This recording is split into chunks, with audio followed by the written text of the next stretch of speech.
Shalom, it's Fallen Yeshua. Welcome again to the Rock. Another sad school shooting. Another school shooting. 2 students, 2 faculty dead.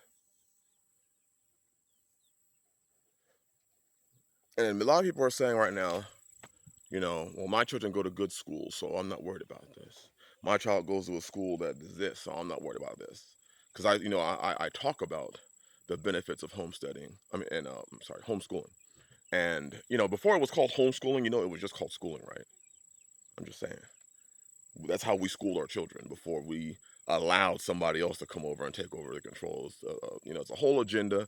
I ain't gonna go into this video, but the whole agenda of removing the father out of the house and then sending everybody, getting the mother to work, and now they have control over the children.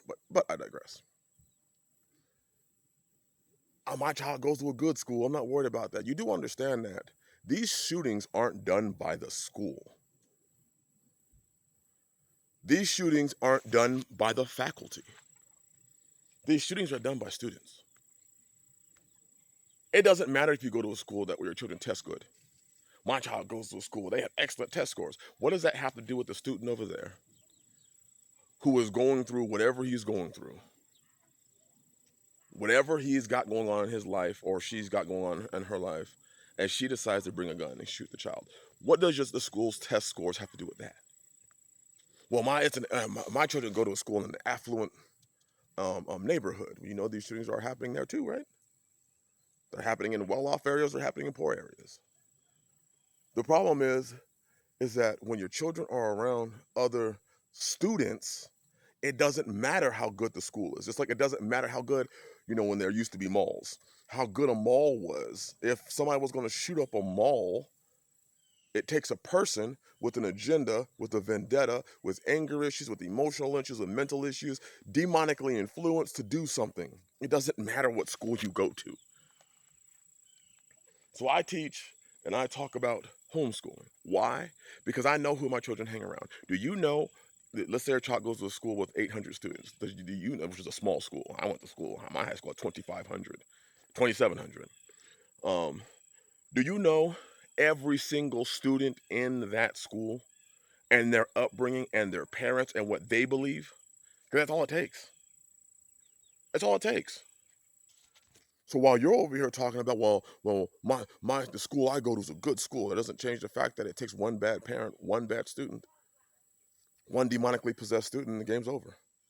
See, my children's peers are each other, and then they get the opportunity to fellowship, to experience things, to have home school classes or field trips with other students of like mind. Which means I know the parents, I know what they believe, I know what they teach their children. So I'm not worried about that sort of stuff happening. And then the school that my children, the homeschool children go to, the sisters here, uh, all of them have firearms and are able to protect the students, the children, their own children. They're protecting their own children. They're pouring their love into their own children. It's not a financially based job. Well, I'm teaching them because I have to so I can pay my rent. They're teaching them because they love them, because those are their children, because it's a part of them. So if somebody wants to do harm, they literally have to trespass. This is, in order to do harm, like these public schools, they're public schools. This is private property.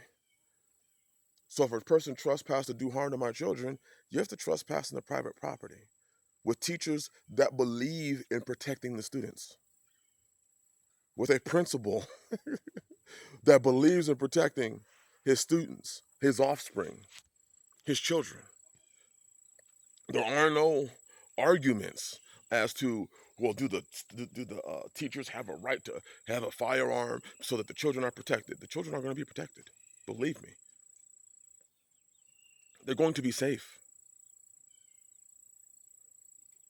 But in these schools that you send your children to, you're giving the system, the school system, you're literally taking your children to a place where there are other children who have different upbringings, who may not believe the same way you do, and with children, with parents who may tell their children, you know what, I would just go and smoke that person. I would just go do hurt and harm to that person. People say, well, it's the guns problem. It ain't the guns problem because look at prisons today. There were many murders in prison, and there's not one firearm used. People can use knives, they use shanks, they sharpen all sort of toothbrushes, and they take the razor blades out of razors, and I mean they find scrap pieces of metal, a nail. They make shields after shank after shiv after shank, and they put in work. People are losing their lives there too, so it ain't the gun. I would highly suggest that people just, as much as you can, teach your children at home. It says that in Timothy. The woman's supposed to be a chaste keeper at home. She teaches her family. She's teaching her children at home where it's safe, where they're nurtured, where you can teach them and instill in them the things that are important. Yes, teaching the ABCs, one, two, threes, math. My children are damn near testing in homeschool. I mean, algebra 2 ish, and they're sophomores. Well, I think I sophomore, freshman, sophomore in algebra, geometry, algebra 2. So I'm not worried about the testing scores. All I'm saying is that we got to get off this. Well, my child goes to a good school, because good schools don't mean that you can't have a bad actor in a good school. High test scores, you can still have a bad actor in a school that has high test scores. You can still have a student that believes that because he has done wrong in one way or another, or maybe he hasn't done wrong at all. Maybe he's just emotionally unstable. Maybe he's got a bad home life. You don't know. And he decides to hurt your child because he's having a bad day. And you get to hear about it on the news. You get to hear about it while you're at work, trying to keep up with the Joneses, trying to pay for a car that you don't need, but you want. So the children are sacrificed because of our wants. Yet we say the children are the most important thing. Well, I'm a single woman and I have, a responsibility. So, I'm trying to give my child a better life. You want to know what the best life for a child is? With their mother and father. Statistically, it's proven with their mother and father, things, are gonna, things will be better for them. Oh, well, the father's a deadbeat. Okay, if the father's a deadbeat, that's one thing. But that is not even close to everybody's case. A lot of women leave their relationships because they're not happy. They then go to the next man and tell him, they leave the relationship because they're not happy, then go to the next man and tell the next man, my child comes first. Huh? Your child didn't come first in that decision that you made to not be with your baby daddy. Well, that was just a fun thing. What? There's a lot of issues going on there. When I speak on women being covered and stuff like that, I don't need that. So you would rather just to send your child everywhere, anywhere. Everyone's pouring into them. Everyone's teaching your child. Your child's a sponge. They're a hard drive, and you're letting everybody put their programming into your child. Everybody. The same way you let countless men put their programming into you, now you're letting everybody put their programming into your child, which really is the father's child, just in case you wanted to know. But I digress. I'm going to leave that alone. I'm going to do that in another video. I'm fiery and I'm angry and I'm saddened by these things that continually happen. And while there are answers, nobody wants to do the answers. We all want to keep trying to find a new way, especially for those of us that call ourselves in the faith. And yet we continue to emulate what everybody else does and call ourselves of the faith. We say we believe, and yet we continue to do the same thing.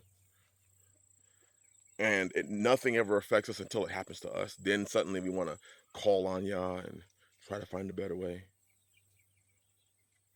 If you can, get your children to all these schools. It doesn't mean whether your school's good or not, doesn't matter. It takes one bad student. One bad student who could be 2 grades above your student or your child, 2 grades below your child, and everything's changed. That student who doesn't care for life, who's not even in your child's class, could greatly affect the life of your child, children, and family. Just think about it. Bless you. Have a blessed day. Shalom.